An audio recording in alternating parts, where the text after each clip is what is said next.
don't know about you, but comedy has always been my favorite. And the Our Miss Brooks shows was at the top of my list. Eve Arden, real name, Eunice Quedens. And you wonder why they changed names, right?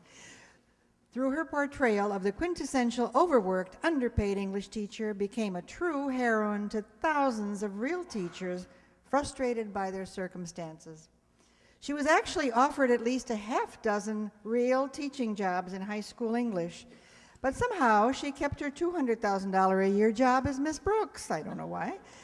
But she did often address PTA meetings and educational workshops and dispelled some of the stereotypes that teachers faced every day. In 1952, the radio program with its cast of Gail Gordon, Richard Crenna, Jane Morgan, that was Mrs. Davis, and Gloria McMillan, that was Harriet, also played as a television show where it lasted until 1956. Jeff Chandler had already left the program before the move to TV and was replaced by Robert Rockwell. And if you remember, he tragically died of blood poisoning following surgery. And on that happy note, we're here to cheer you up and bring you Our Miss Brooks.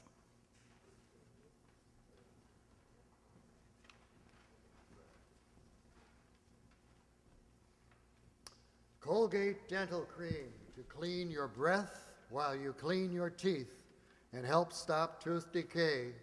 And Luster Cream Shampoo for soft, glamorous, caressable hair bring you Our Miss Brooks, starring Eve Arden.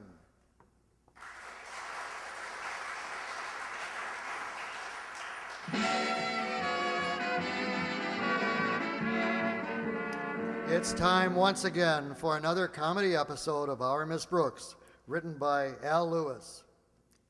Well, they say that March comes in like a lion and goes out like a lamb, but our Miss Brooks, who teaches English at Madison High School, has an amendment to this ancient bromide. Yes. This year, March and our beloved principal, Osgood Conklin, both came in like lions. And last Wednesday morning, when he summoned me to his office, I could tell by the tone of his roar that he had gotten up on the wrong side of his cage. As I entered his office, however, I was thrown off guard somewhat by his bluff and hearty manner. In fact, his first two words to me were replete with camaraderie and affection. Sit down. Yes, sir.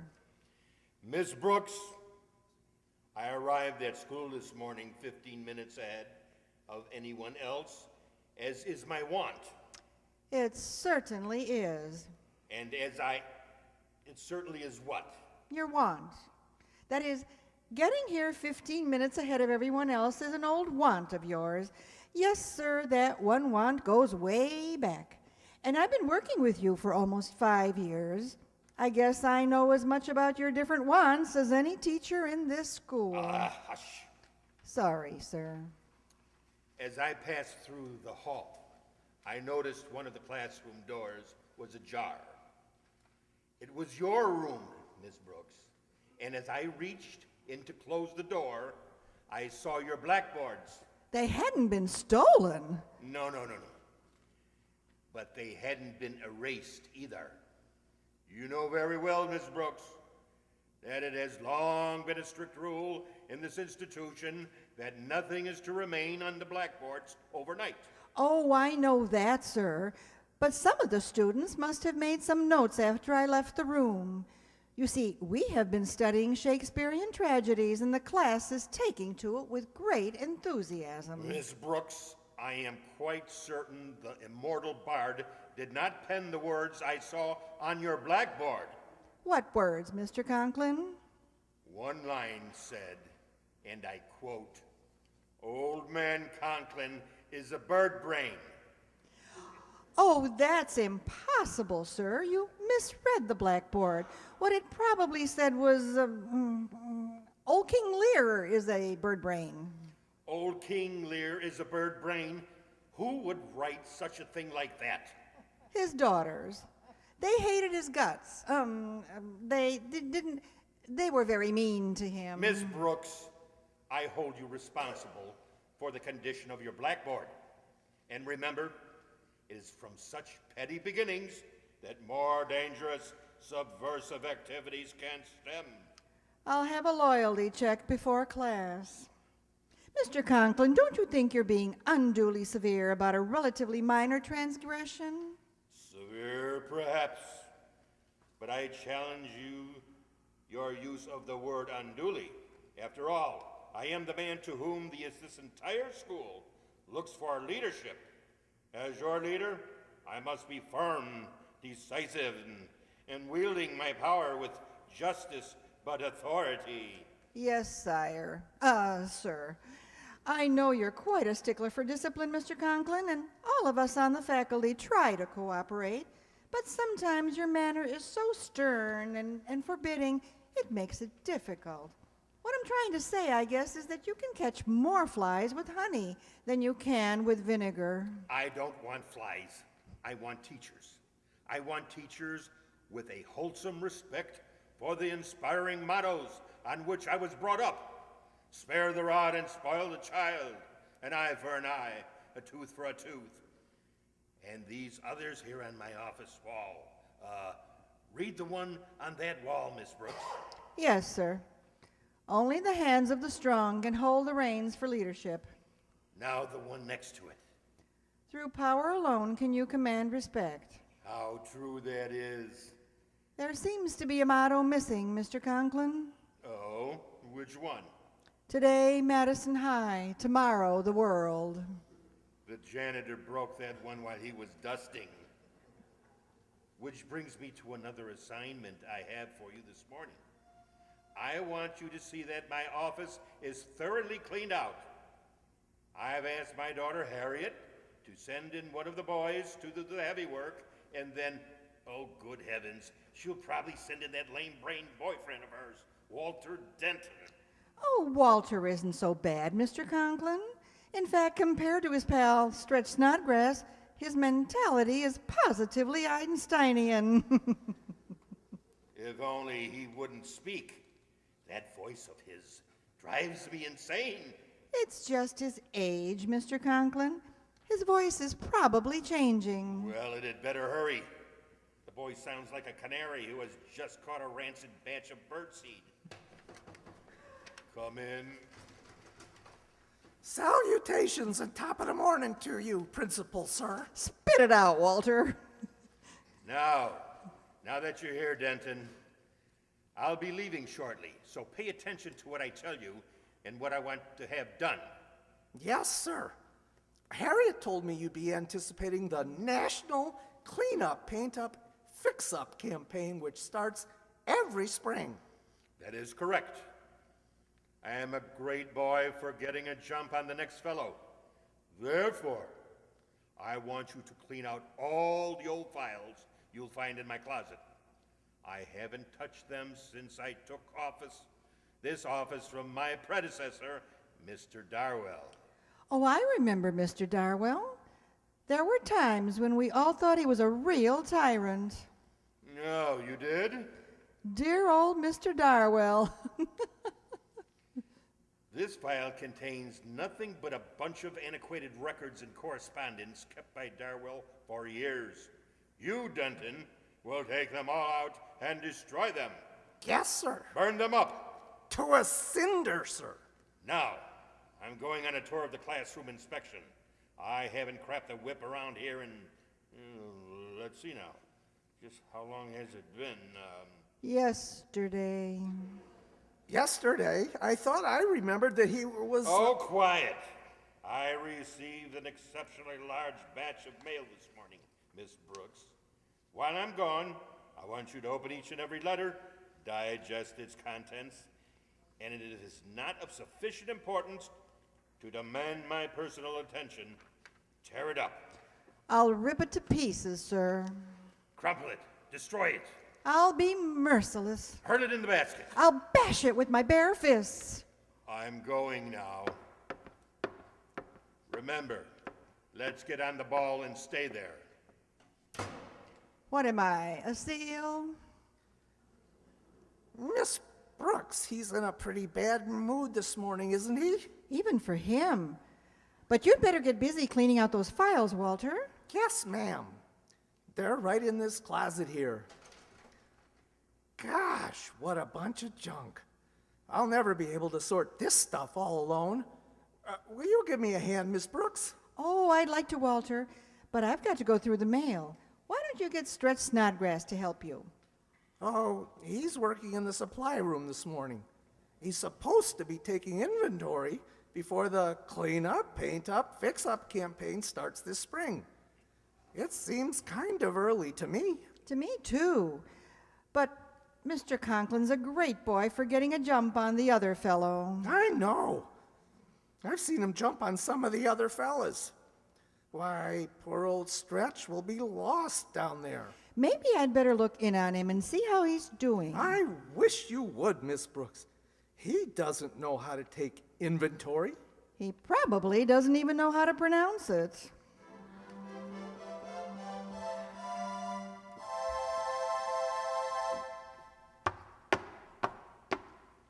Stretch? Stretch Snodgrass? Hi, Miss Brooks. How are things in the supply room, Stretch? All right, I guess, but I really don't know what I'm supposed to do here. Didn't Mr. Conklin tell you what to do? No, ma'am, not exactly. When I got to school this morning, his daughter Harriet handed me a memo from which just said, go to the supply room and take inventory. So I got a problem, Miss Brooks. Why? I can't find no inventory, no place.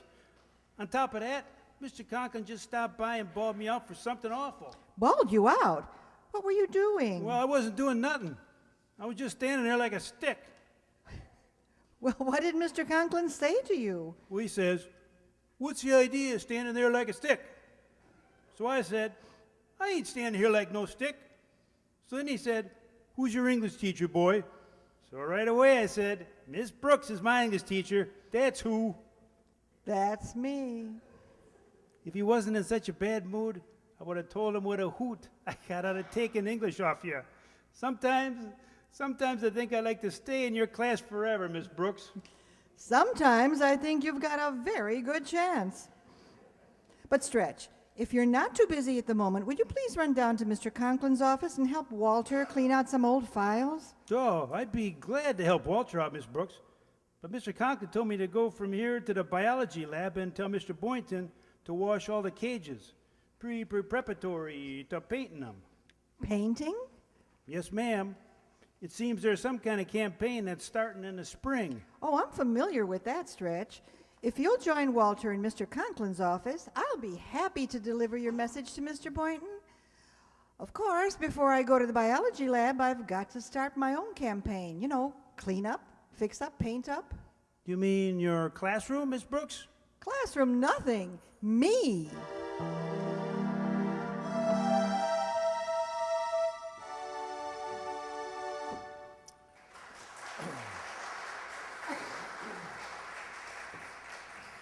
Our Miss Brooks, starring Eve Arden, will continue in just a moment. But first, a word from our sponsor. No other dentifrice provides proof of such results. Proof that Colgate Dental Cream helps stop tooth decay before it starts. 2 years research at a leading university using Colgate Dental Cream with hundreds of case histories makes this the most conclusive proof in all dentifrice history on tooth decay. Conclusive proof that when teeth are brushed with Colgate after eating, Colgate Dental Cream helps stop tooth decay before it starts. Yes, the toothpaste you use to clean your breath while you clean your teeth now offers a safe, proven way to reduce tooth decay. Modern science shows decay is caused by mouth acids, which are at their worst right after eating. Brushing teeth with Colgate as directed helps remove acids before they harm enamel. Colgate Dental Cream has been proven to contain all the necessary ingredients, including an exclusive patented ingredient for effective daily dental care. Get Colgate Dental Cream today. Big economy size, only 59 cents. Always use Colgate Dental Cream to clean your breath while you clean your teeth and help stop tooth decay before it starts. Remember, No other dentifrice offers proof of such results.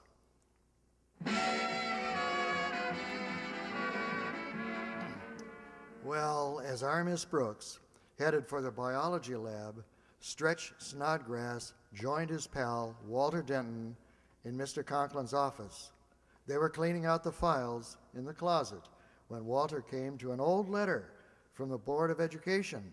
When he finished reading, he grabbed Stretch by the shoulder. Hey, Stretch, read this letter. Well, let's see. You better read it to me, Walter. I'm saving my eyes for batting practice. It's addressed to Mr. Darwell when he was principal here. It says, "Dear sir, it has come to the attention of the board that you have been flagrantly dictatorial in your dealings with the faculty as well as the student body. As you know, I approve of discipline, but your conduct lately has been overboard. Therefore, please be advised that if you do not reverse your tyrannical methods at once, I will be forced to convene the board to consider your immediate replacement as principal of Madison High.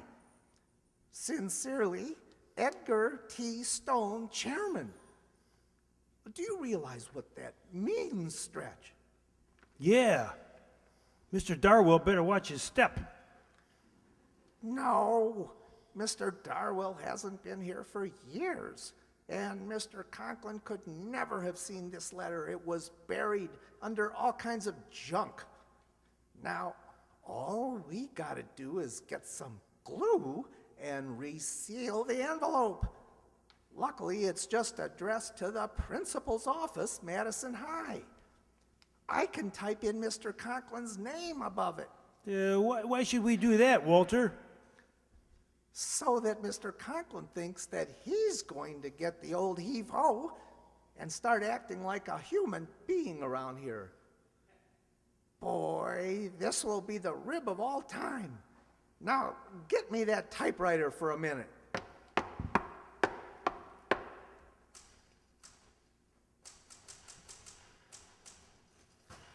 Hand me that glue on the desk. Yeah, here, Walter. There. All set. Gee, Walter, you got a mind like Mac Iavelli. I don't remember assigning two of you to this detail. Oh, and what's that you were about to place on my desk, Denton? This?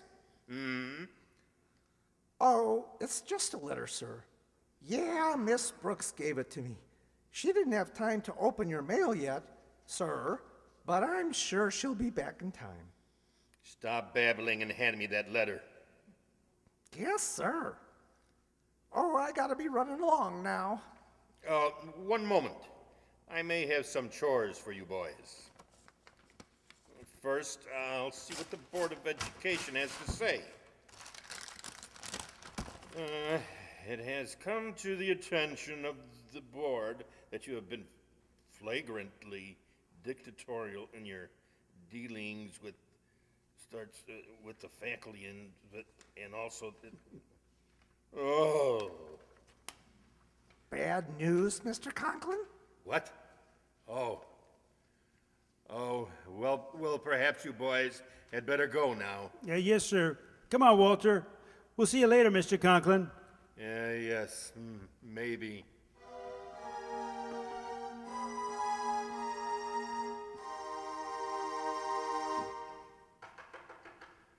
Come in. I appointed a student teacher to take charge of my study period, Mr. Conklin. Now I can get right to your mail. One moment, Miss Brooks. Before you sit down, Yes?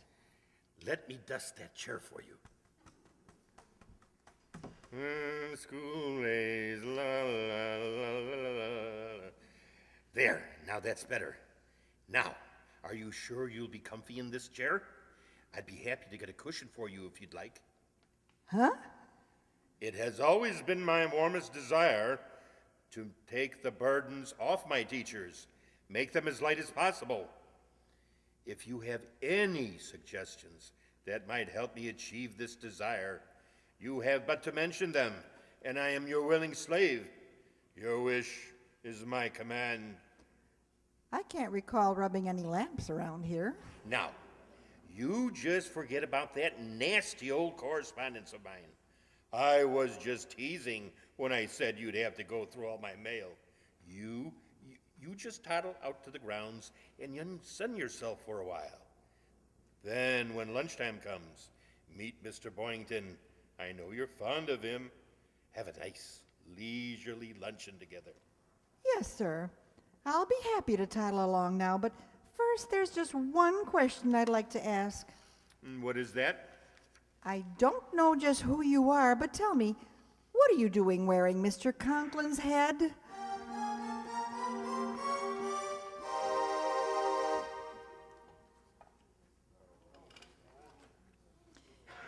Here's a nice table by the window, Mr. Boynton. Coming, Miss Brooks. Say, the cafeteria is pretty crowded today. Here's your tray. I don't have much of an appetite myself. In my second period, Mr. Conklin came into the lab and brought me a bag of donuts and a bottle of milk. He said anyone who worked as diligently as I did needed more nourishment. That's funny. He insisted that I take a walk around the campus and get some sun. I wonder what's gotten into what's happened to Mr. Conklin.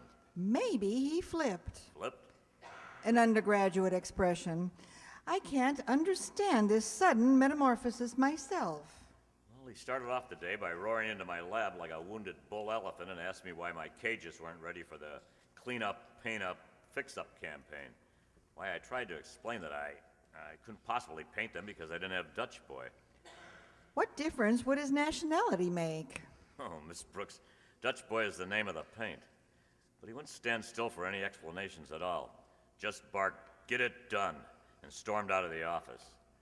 And less than an hour later, he was back feeding me donuts. Well, maybe he was just mellowing with age. Pardon me, Miss Brooks, Mr. Boynton, but could Stretch and I sit down at this table with you for a minute? I suppose so, Walter. Always glad to have you, boys. Thanks, Mr. Boynton.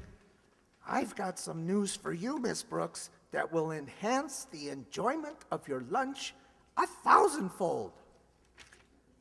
But it's a deep, dark secret. You and Mr. Boynton have both got to promise you won't breathe a word of this. Well, I guess I promise. What's the secret, Walter? Do you promise, Miss Brooks? Here's a fork. Take some blood. Yeah, it's about the letter Mr. Conklin got from the Board of Education, saying he'd be replaced if he didn't stop acting so. Flagrantly dictatorial in his methods. To both the faculty and us students, too. What? No wonder he's been so sweet to us all day. But suppose Mr. Conklin finds out the letter's a phony. Phony? A phony? Shh! Not so loud. There's nothing phony about the letter. It's perfectly legitimate. Except that it was sent to Mr. Darwell 6 years ago. Mr. Darwell? Mr. Conklin's predecessor. Yeah, Mr. Conklin's. Yeah. Well, I just typed Mr. Conklin's name on the old envelope, glued it up. He came in and read it, and voila! A human being instead of a ramrod. Well, don't look now, but the ex-ramrod is bearing down on us. Well, I better be leaving now. Oh, no, you don't. We're in this thing together. But I've got to go paint cages. If you act suspiciously now, we'll all be painting cages. From the inside. Yeah, just relax. Treat him like an equal. There's nothing he can do about it. Ah, what a happy sight it is. Teachers and pupils breaking bread together. Would you care to rip a hunk of toast with us, Mr. Conklin? Thank you. I did want to chat with Miss Brooks for a moment, if I'm not disturbing anything. Oh, not at all, sir. Please sit down. Plop over here. Yeah, plop. Thank you so much, boys. Miss Brooks, as you know, I am a great believer in the power of meekness and humility.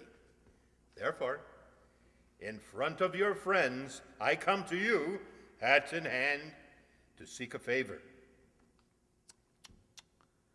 Poor Mr. Conklin. How the mighty have fallen. Quiet, boys. What is it you want of me, Mr. Conklin? Ms. Brooks, you have such influence with the student body as well as the faculty. I wonder if you would get them to see me in the same light that you do. Aren't you in enough trouble already? That is, I know what you mean, Miss Brooks, and you're right. I have acted the martinet at times, but it's only because of those confounded mottos in my office.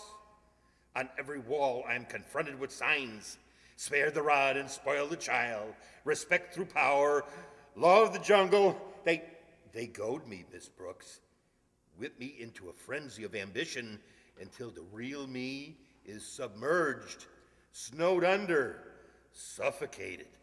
it couldn't happen to a nicer guy. Why don't you get rid of some of those signs, Mr. Conklin? Well, an excellent idea, Mr. Boynton. Perhaps I could replace them with more humane and genteel parables. I'm open to suggestions on the score as well. How about I have been a marble-headed monster? Walter, that's very rude. On the contrary, Miss Brooks, it has quite a ring to it. In fact, it might come in handy as a reminder. Oh, but Mr. Conklin. Please, Miss Brooks. Well, if you say so, Marblehead. Music to my ears. I've always been ready to criticize others for their shortcomings. Perhaps if it had a list of my own to refer to each morning, it would help me to be more tolerant. Do you think you could compile one for me? It might take months. Oh, you, Walter Denton. You know, Miss Brooks, I don't believe I've ever mentioned it before, but I love this boy. I'm sure you do, Mr. Conklin. I can tell by the way the veins stay out in your neck as you say it.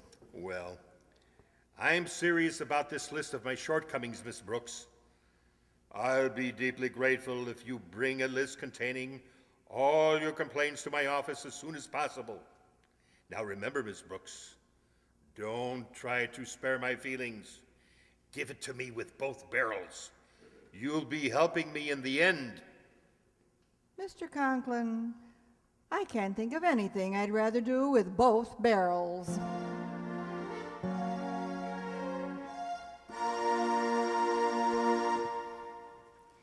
Well, I've cleaned up those old files for you, Daddy. Thank you, Harriet. You're a dear, sweet girl. Do you feel all right, Daddy? As well as could be expected, Harriet. Well, let me clean some of this junk off your desk. You don't need this old letter anymore, do you? Old letter? What old letter? Well, this one, from the Board of Education. The envelope is postmarked 1944. 1944? This is 1950. Let's see that. Aha! They must have taken this from Mr. Darwell's files and typed my name on the envelope. What are you talking about, Daddy? Harriet, your daddy has been the victim of a monumental fault. Now the shoe is on the other foot. And believe me, this is the foot that knows how to use it. I want to see them alone. Harriet, please leave by the other door. Oh, but I'd rather stay and see what it's all about, Daddy. I don't care what you'd rather. I'm at the helm of this ship. Go! Yes, Daddy. Come in. We brought the little reminder to your desk, Mr. Conklin. Oh, it's you, Miss Brooks. Forgive me for not rising. Without my glasses, I didn't notice that a lady had entered the room. Yeah, why don't you watch that fella? Indeed, I will. Now, if you'll be kind enough to read me your bill of particulars concerning my various infamies. We're all going to read some of it, Mr. Conklin. Will you begin, Miss Brooks? Thank you, Mr. Boynton. Whereas I, Osgood Conklin, principal of Madison High School, desiring to improve relations between myself, the faculty, and the student body. Your turn, Walter. Do promise to keep the following ever before me as a reminder of past sins of which I am heartily ashamed. And which I ain't never gonna repeat no more. Splendid, splendid. Please continue. Wait till you hear this. I readily admit that on many occasions I have acted like a pompous, puffed up, ill-tempered, addle-pated blowhard. Forgive me, but it seems you've omitted maladjusted. Please don't interrupt. That's in the next paragraph. Now, where was I? Edipated blowhard. Oh, yes, addle-pated blowhard. And on other occasions I have bellowed like a bull, Scream like an elephant. Hissed like a viper. Snorted like a buffalo. and otherwise exhibited the behavior of a maladjusted nincompoop. Oh, there it is. Now, before you go any further, I'd like you all to sign this document for me. Oh, we already have, Mr. Conklin. Oh, good, good.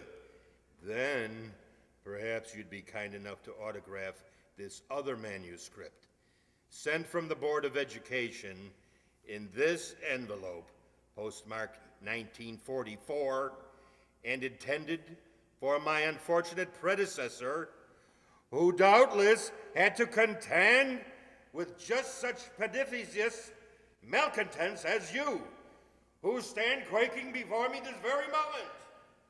Go for the high ground, boys. The bridge is out.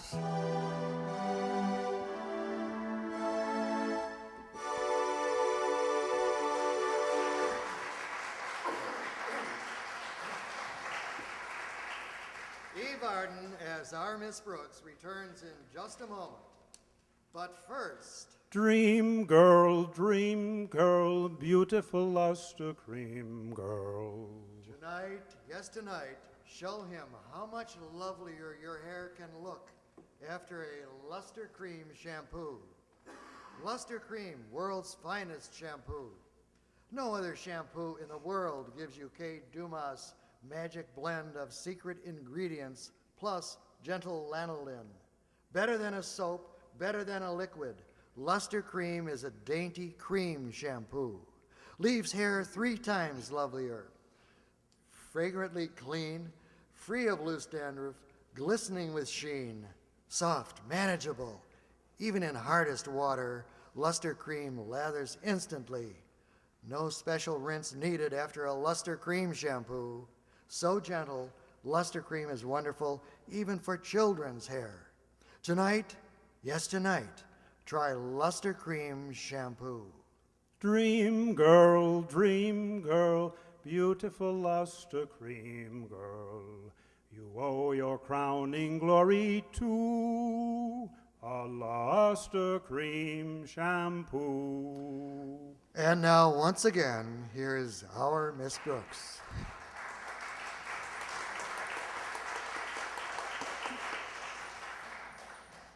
Having expected a one-way ticket to Devil's Island, I thought the punishment Mr. Conklin meted out was comparatively just. However, it was after 7 o'clock that evening before I got home. My landlady, Mrs. Davis, greeted me at the front door. Why, Connie, I was just beginning to get worried about you. Where in the world have you been all afternoon? I was doing a little writing, Mrs. Davis. Writing? What on earth were you writing? Oh, I don't think you'd be interested. It's not your type of stuff. Oh, I'm interested in everything you do, Connie. Please tell me all about it. Well, if you insist, Mrs. Davis, but you'd better sit down. This may take quite a while. All right. Ah, there. Now, what did you write? I wrote, "Our principal is the best principal that any school ever had. Our principal is the best principal that any school ever had. Our principal is the best principal that any school has ever had."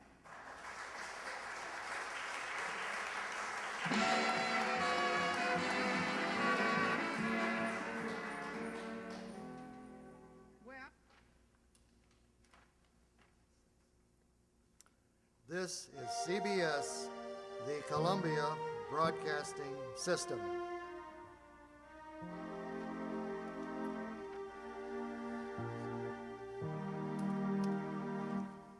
I don't know, do teachers still make us write 100 times on the blackboard?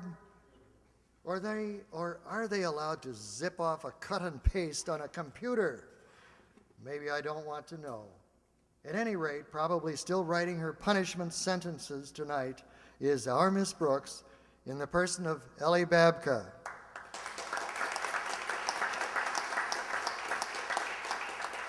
And doling out that after-school homework is the beloved Oscar Conklin, better known as Rob Kresneski.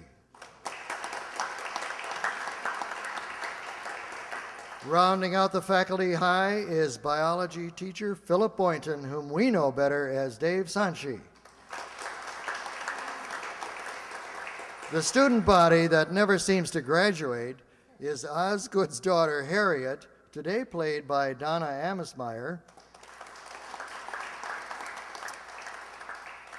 and Stretch Snodgrass, who'll never be up for a Rhodes Scholarship, but sure can toss a mean football, was Tom Lenz,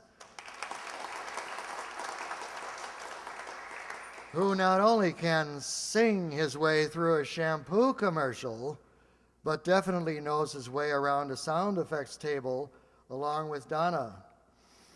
And then, of course, there's Walter Denton, a voice impossible to duplicate, but valiant in the attempt tonight was Jay Summerfield.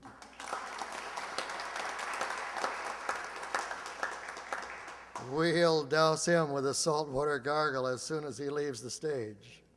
Completing the cast was that fuzzy-brained landlady of Miss Brooks, Mrs. Davis, tonight sounding surprisingly normal. That must have been because she was played by Nell Brennan. We introduce and thank our keyboard artist, Marianne Sadalek, and our technical men, John V. Gelsomino and Joe Macchia. My name, as the announcer, is Herb Thompson. And now, our director, Ellie Babka, with a few closing words. Thank you, Herb. We just want to let you know that our season is winding down, and next month, Friday, May 21st at 7:30, we will present the final show of this season. It will be the Lux Radio Theater presentation of Alfred Hitchcock's Notorious. Cary Grant, Ingrid Bergman will all be here, and hope you will be too. That's Friday, May 21st, 7:30. In the meantime, if you need an old-time radio fix, you can see us on Local Network 6, and also if you have internet access by keying in www.riversideradio.net, and there are a few more flyers on that table. Thanks to our Andre Dixon, who uses his time and talents to transfer our shows to the computer world. Our most sincere thanks to all the members of the Riverside Township Board for making these shows possible, and especially to two of their board members who I think come to almost all of our programs, and that's Steve Kibitsky and Ann Dynaco. Let's give them a hand.